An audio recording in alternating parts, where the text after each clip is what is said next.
piss some wrestling fans off. Are you ready for this? Okay.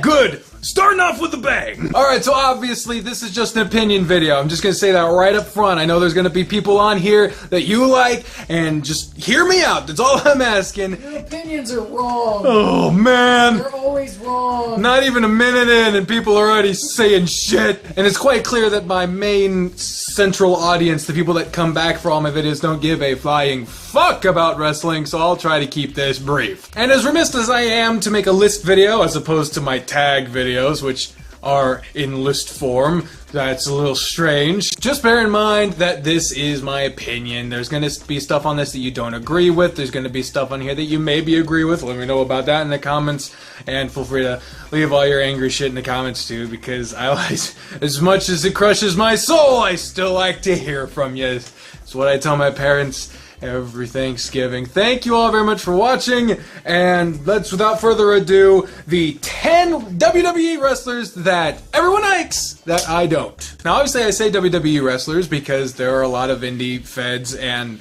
other promotions, New Japan, Impact, Ring of Honor, all these others ones, that Lucha Underground, that I just don't watch. I only really pay attention to the big W's.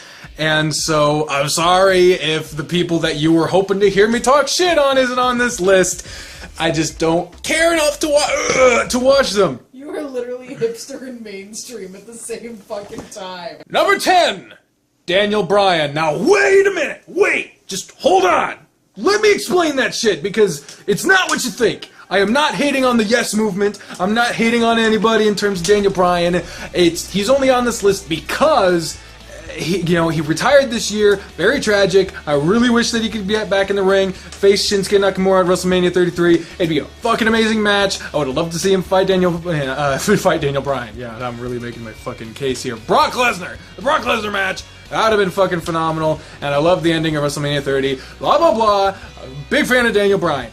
Thing is, he is martyred. He is martyred because he was taken out early from his career. He was martyred because he was super popular and the company didn't get behind him. He was martyred because he was an indie darling, and he truly is phenomenal in the ring. He is a great wrestler. Thing is that WWE isn't just wrestling anymore, is it?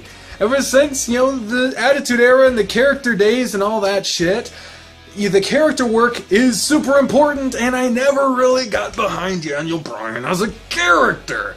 It was just clear that the company only thought of him as a mid-carder, and then as soon as people started to like him, they decided to capitalize on it. And as soon as they started to give him any credit at all, because of the nature of the kind of arc he was going on, it was hard for me to see him as this anti-authority figure, when really he was just sort of complaining a lot.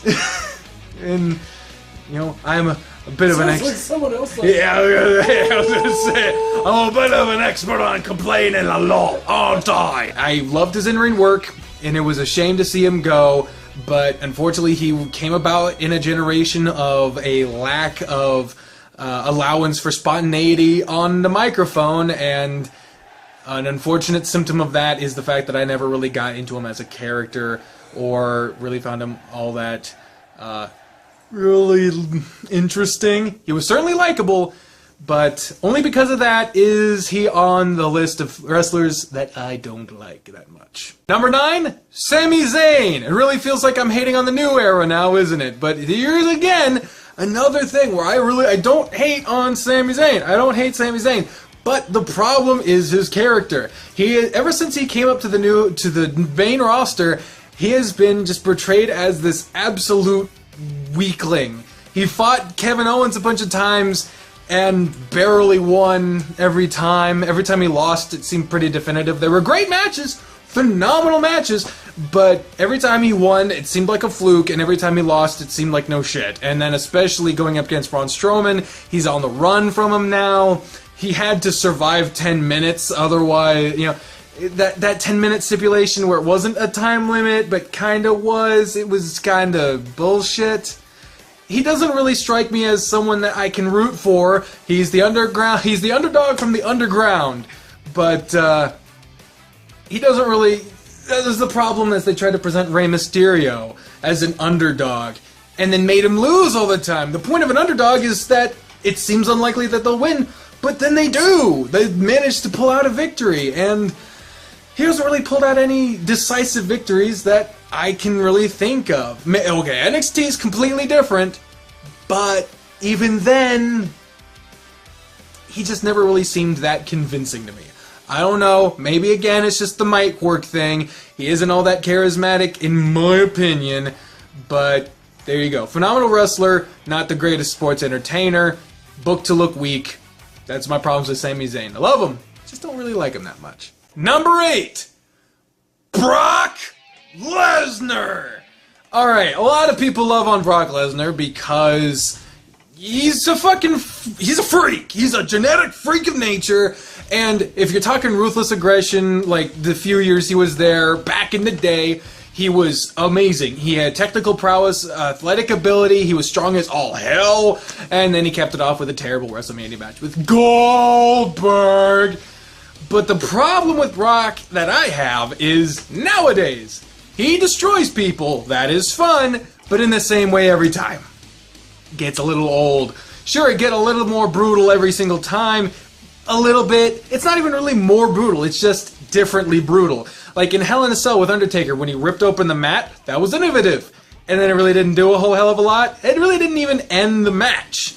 It just sort of served as a spot to make Brock look strong when he took a tombstone onto the wood. And then busting open Randy Orton, it was just like, oh fuck. But then it was over, and I don't know. I don't know what it is. I'm getting sick of him. I'm getting sick of Brock Lesnar. And, you know, I put him this low on the list, not because I dislike him a little bit, or it's because a lot of people seem to be turning on him.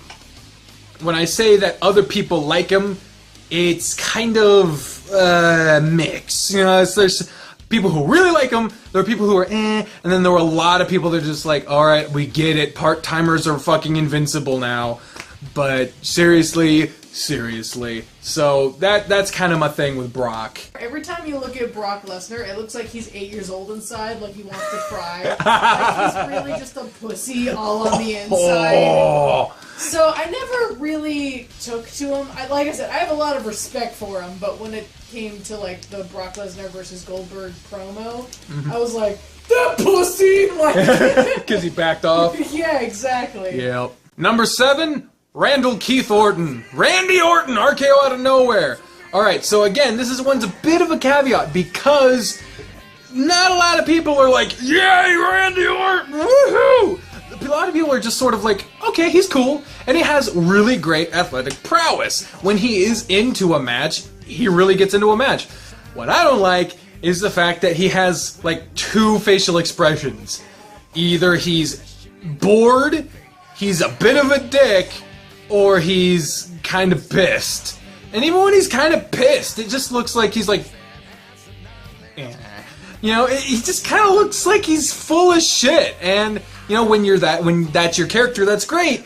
But the problem is that there have been many times in his career where that hasn't been his character. When he was supposed to be a babyface going up against Triple H, I didn't give a shit because he was kind of a douche.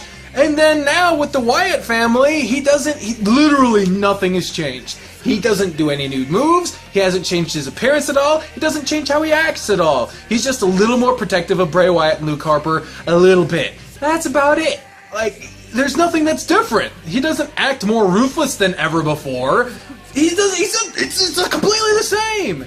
So, that's really my problem with Randy Orton, is that he's the same fucking thing, and it just really seems like he's just sort of like phoning it in all the fucking time. Number 6 is gonna send me to wrestling hell. Woo! I'm not a big fan of Ric Flair. But he's the nature boy. He's the nature boy. He's the... That's like fucking slamming down the Bible of wrestling. The Bible of wrestling was written in Ric Flair's blood. I am fully aware that he is a pioneer. He gave birth to our savior, yeah. Charlotte Flair. Absolutely. You know, he's the wheeling, dealing, kiss stealing, jet flying, limousine riding, wheeling, dealing son of a gun. The problem is with Ric Flair is that he really hit his stride in like the 70s and 80s, and then he did that forever. The fact that he was doing that all the way up until his retirement match at WrestleMania with Shawn Michaels, he was doing the same old shtick, which he did really well, but I never really found an appreciation for it. It's like the flip reverse of everything I've been saying up until this point. He had terrific character work. I really believed that when he was an asshole, he was being a true asshole. And when he was crying, you know, as much as I know he cries all the time, I believed it. He is a terrific sports entertainer. But when it comes to technical prowess, he could tell a story in the ring. I just didn't really, I don't know. His exact style of wrestling was never one that really resonated with me. Needless to say, he's not bad, he's just not my guy. Number 5 is Dolph Ziggler. Dolph Ziggler has always sort of been the also-ran of the WWE. He's been there for a long time, and he's never really been that bad. He's never really been all that interesting either. Like at one point, he was at the top of the mountain. He's been a world champion on multiple occasions, but he was never treated like a world champion, and he never came across like one. He just always seemed to be kind of an arrogant jerk, and even when people were behind him because of it, he was boring. He was boring to me. Sure, he can put on a good story in the ring, and he can do a good match, but if I don't give a fuck who's wrestling, there you go! I don't give a fuck about who's wrestling! Number 4, the Architect, the Man, one of the worst champions of 2015, Seth frickin' Rollins. Okay, this is where it starts to get less about, I don't really like them, to, I don't like these guys. Look, Seth Rollins freaking needs to pick a side. Like, he was a chicken shit heel, which sucks, because he is technically really gifted. He is a really gifted wrestler, and as soon as they give him something where he can actually get into it, where he can actually be what he wants to be, instead of forcing him to do these things that suck, or to say these things that are terrible, or just goofy, as soon as he's allowed to actually express himself, I'm sure he will be way off this list in no time flat. But the problem is that when you give someone who has amazing technical ability, and you give them absolute shit to do, a chicken shit heel, you have to believe, can't get the job done by themselves. So when you give him a chicken shit heel job to do in terms of personality, and then he does an amazing match, it's like, why are you running? Why the fuck are you running? And then as soon as you come back and you're like, alright, I'm gonna fight you now, it's like, I don't believe you. I don't believe it. He just spent a year running away from everybody, cheating to win every match almost, every single match. Now he's getting pissed that Chris Jericho is cheating to win every match? What? And I thought we were originally talking about Chris Jericho. Yeah, I know. I was like, wow, like, I just got flashbacks to that him and Dean Ambrose match where he was like halfway through, like, nope, let me crawl out of the cage, and Ambrose was like, no, motherfucker. There's a bit of a spoiler for you. One of those two is coming up. Can you guess? You'll find out soon. Jericho! When he came back, if you booked him with all this determination and really saw the fact that, you know, he was taken off the shelf and it fucking crushed him, and so he's coming back with more vigor than ever before, he really feels it, he really is going to climb to the top of that mountain again because he knows he deserves it, and he didn't do it well last time because he didn't believe himself, but now that he has the ability to believe in himself, then that'd be fine, but then he came back and did the same shit he did before. So he's acting the same, but doing different shit. It doesn't make any sense. So, and his laugh sucks. I hate that shit. It sounds like me. It's not good. Quack. Quack. So, Seth Rollins, sorry, but you made the list. Oh shit, am I hinting? Am I hinting? Am I hinting good enough for you? Am I hinting enough for you? You created a cosmic sin.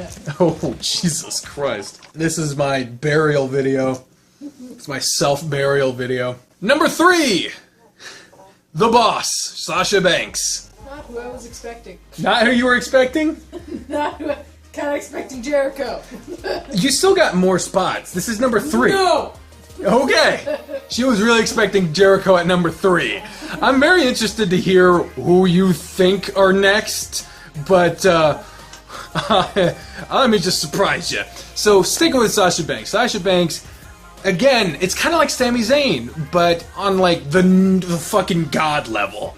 Because I happen to know that Sasha Banks is fucking amazing. Her NXT work is almost unparalleled in terms of the women's division. I would say that she's a better wrestler than Charlotte.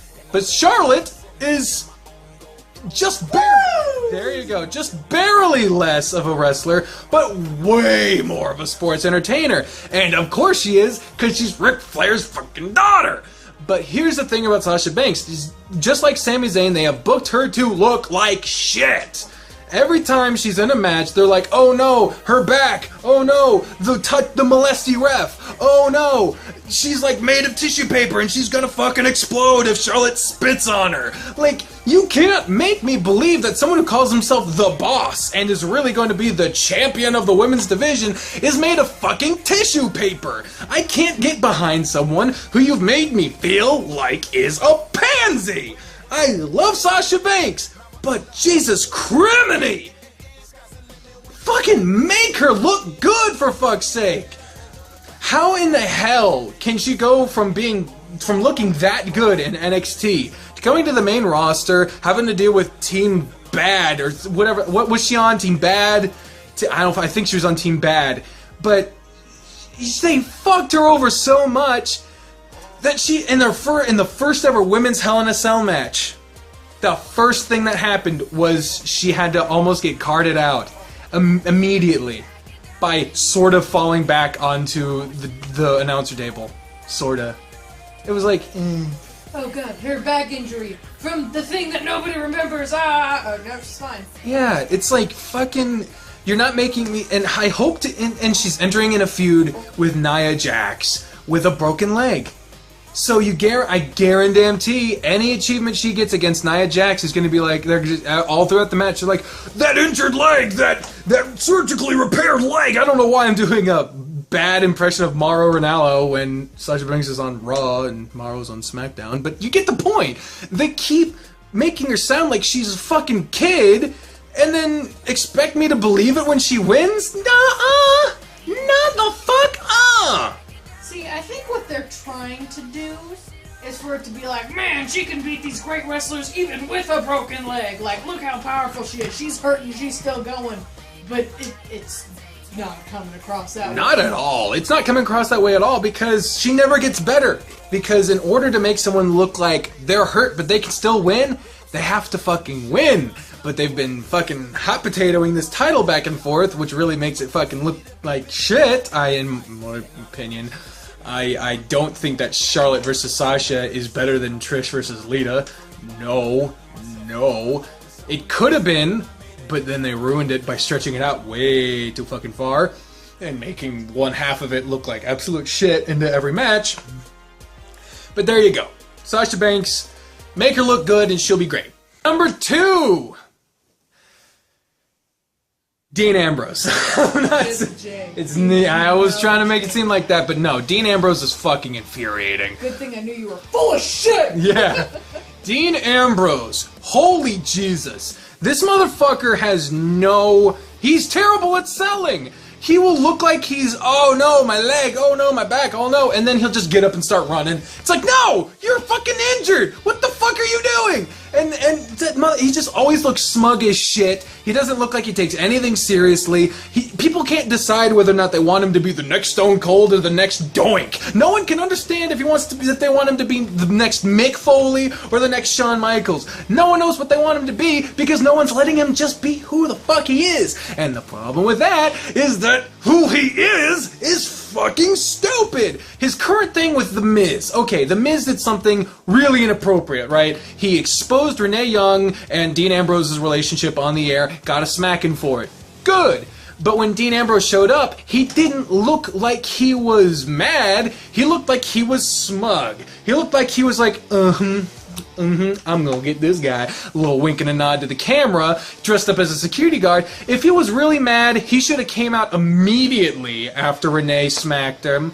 And he should have come out and and just fucking beat the shit out of him. If he really was the fucking guy, then he wouldn't have acted like a security guard. He wouldn't have snuck up on him. If he was really mad, he would have just fucking beat his ass. That's the point of being pissed, is that it makes you do things you wouldn't do if you were thinking straight. And it doesn't help that every time that he's in a match and he's starting to line things up or do some sort of strategizing, people are like, no, he doesn't know what he's doing. He's a lunatic. He doesn't think. That's the difference between being a lunatic and being an idiot, okay? And someone needs to tell JBL that because it's getting fucking old. His nickname is the Lunatic Fringe, which is a shit name anyway, and then they just make him kind of weird.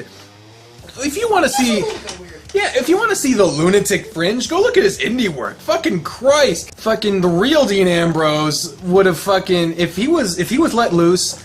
This could very well be the Attitude Era all over again. Let him get drunk and wave a fucking bat around and sing Sweet Caroline and all that other shit that he was doing before. Cast him as Negan in The Walking Dead. Yeah, fucking make Dean Ambrose Negan. Make the shit CZW because apparently that's better than the W's. No, really, if you just let him be him, then he'd be great. And I gotta really make this last one short and sweet so that I can get it all and taken care of. So this next one...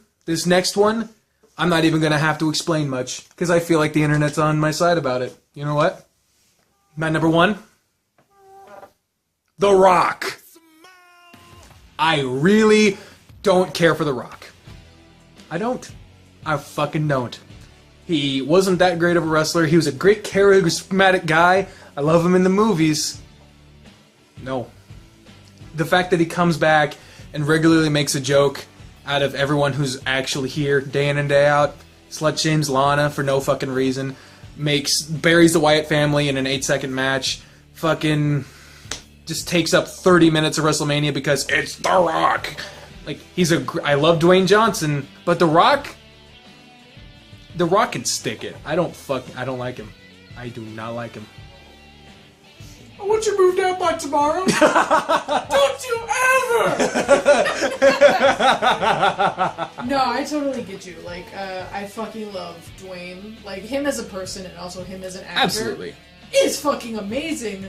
But The Rock is basically a heel. Yeah. With just, like, a nice face on it. Yeah. That's basically all he is. He's a total asshole.